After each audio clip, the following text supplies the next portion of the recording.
RFH alumnus where he played football, wrestled, and ran track. 2 months after graduating in 2002, he enlisted in the United States Marine Corps.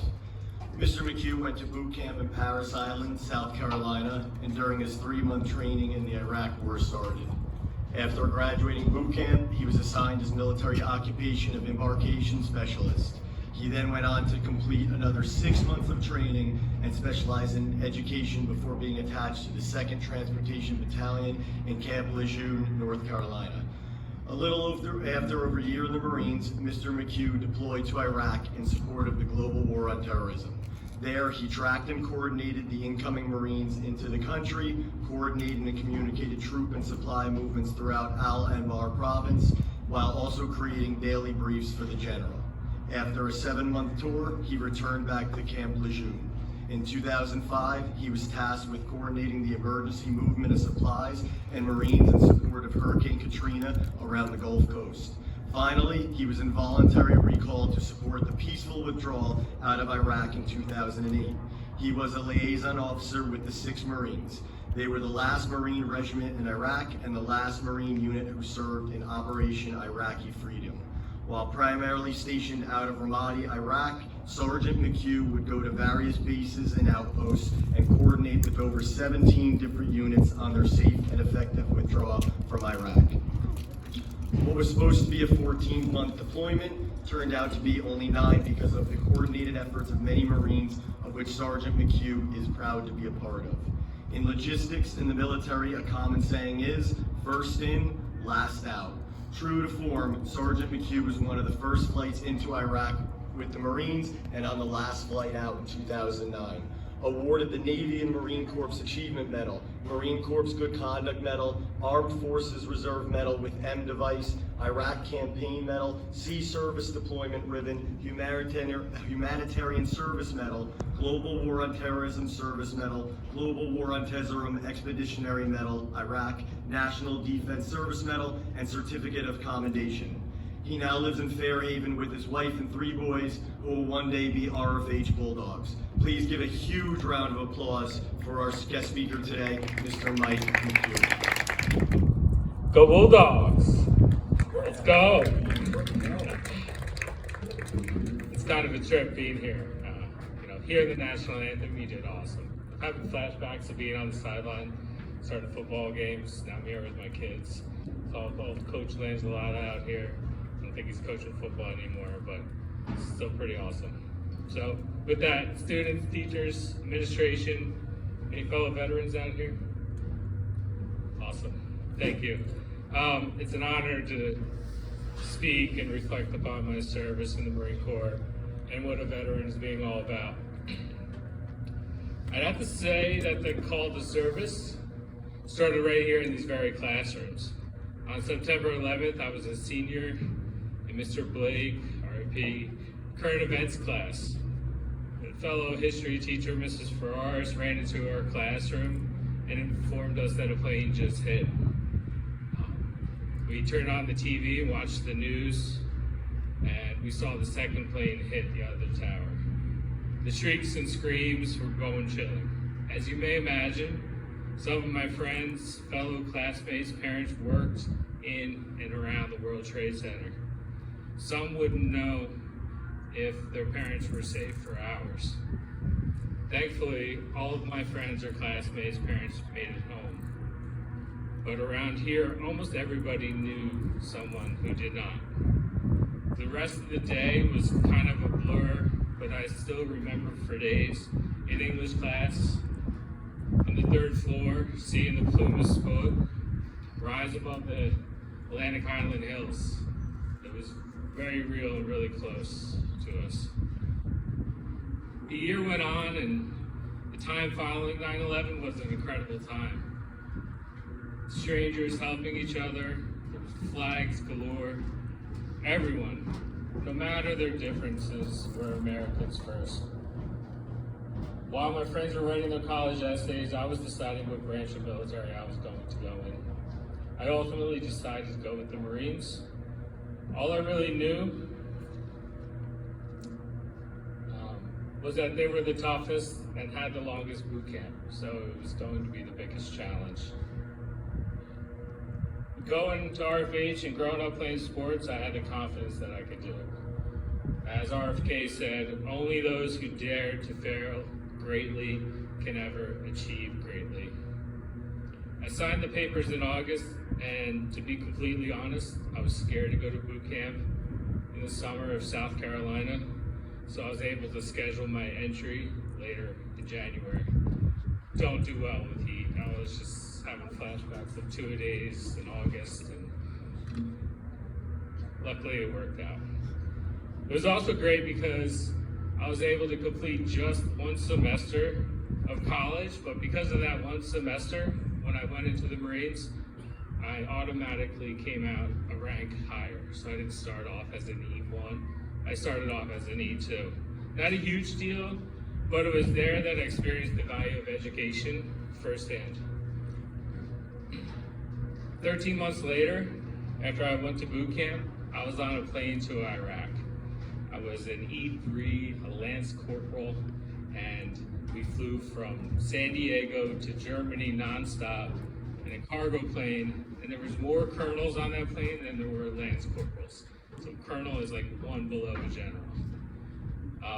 It was there that I realized there's a saying about veterans that veterans anywhere signed a blank check up to including their lives. You never know what's going to happen, but that's always in the back of your mind. To somewhat avoid a political discussion of why we are going to Iraq, I'll just say that I didn't think we belong there. But in the military, you do what you're told, and you look out for the guys and girls next to you. Simple as that. Living in the combat zone, you soon realize there's short bursts of extreme excitement, followed by long episodes of extreme boredom. It was there that I discovered a love for reading, not because it was assigned or a homework assignment or had to do a paper, for my own pleasure, my own satisfaction. Being a history buff, I read a lot of history, but one biography on JFK particularly spoke to me. It spoke about public service and how that this is one of the highest callings because it's selfless. I related to that in the military because there's a lot of selfless service to help the guys and girls next to you. I figured I'd never be able to get into politics, so what was the next best way I could continue to serve my country? Like I said earlier, I really felt the Iraq War was misguided, and the problem stemmed from the American people not having the critical thinking skills to question and hold their government accountable. That led me to decide to get into education and become a social studies teacher. I'm happy to report that I came back from my first tour pretty much unscathed, with a lot of life lessons learned. Wasn't very well traveled before joining the military. It was my first time out of America, and interacting with people from all over the world really gave me a sense of empathy and how lucky we have it over here. I fully expected a return to Iraq as everyone was pretty much going once a year. It was like a 7-month rotation.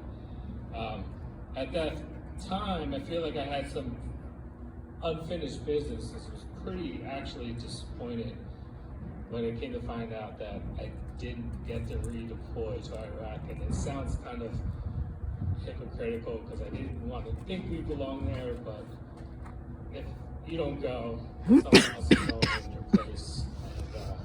And I felt bad that someone else had to go for me. But while I was back and the rest of my unit was deployed in Iraq, Hurricane Katrina happened. And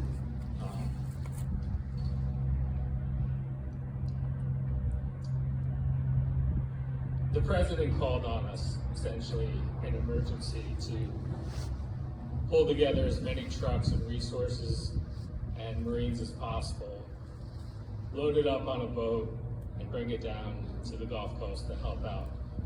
Our mission changed continuously, which we were used to in the Marines, from peacekeeping mission to search and rescue to recovery efforts. It was pretty cool as my job in logistics. We sunk our boat partially, and they flew hovercrafts, technically they're flying, into the boat, loaded them up, and landed on the beaches of Biloxi, Mississippi. I was on the last LCAC off of that boat, and it was getting dark, and I looked up and I saw the hard rock guitar just obliterated. And granted, most of the Marines I was with fought in Fallujah, somewhere in Iraq, and it looked utterly devastating. Windows were blown out, 3 stories up. It literally looked like a war zone. So we knew it was a serious job to do. And it was rewarding because we got to help Americans out. We did a month there and then returned home. I was offered the opportunity to extend my service, and I figured, no, it's time to move on. So I went back to school, using the GI Bill, and went for education. And 2 years later, I got a letter in the mail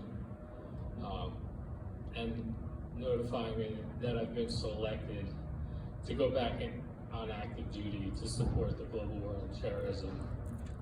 The funny thing was, because I actually had more college credit, again, education, those college credits gave me points and allowed me to get promoted to sergeant. Again, education, having benefits, even in the military as an enlisted Marine. Because of that promotion, holding the rank of sergeant, I was able to hold an officer's billet, and I became the regiment's liaison officer. Once again, most of the people I worked with were officers, and even early on in my military career, I feel that I was selected for certain positions because of my education and schooling.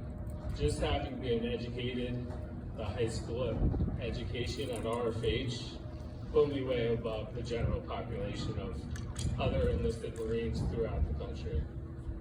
You know, Mr. Zullo talked about, I used to essentially overnight communicate with convoys and gather research, and before the general's brief in the morning, put together a PowerPoint and essentially teach the general what happened, any actions, if there was any conflicts, lessons learned, stuff like that. All that with a high school diploma that went to the general.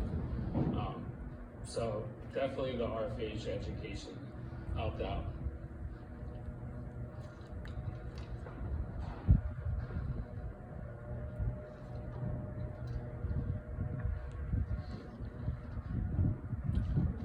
I'll actually leave it at that. But I see some former students out here. I can't help but offer, if you guys have any questions. When I was going into the Marines, at RFH, we had more people going to Ivy League schools than going into the military.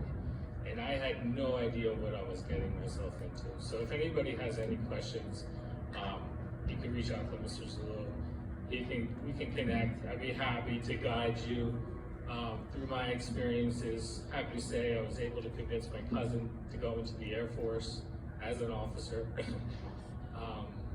But also, to each their own. Honestly, I also went in the Marines because my own personal reflection. Was a CB student, loved playing sports, and just realized college wasn't going to be the right thing for me coming out of high school. So going to the Marines, straighten up a bit, and figure out what's next. So I do appreciate this. When I was joining the military, the public wasn't very supportive of military members, and I think we've come a long way with that. So I appreciate that, and think of it after.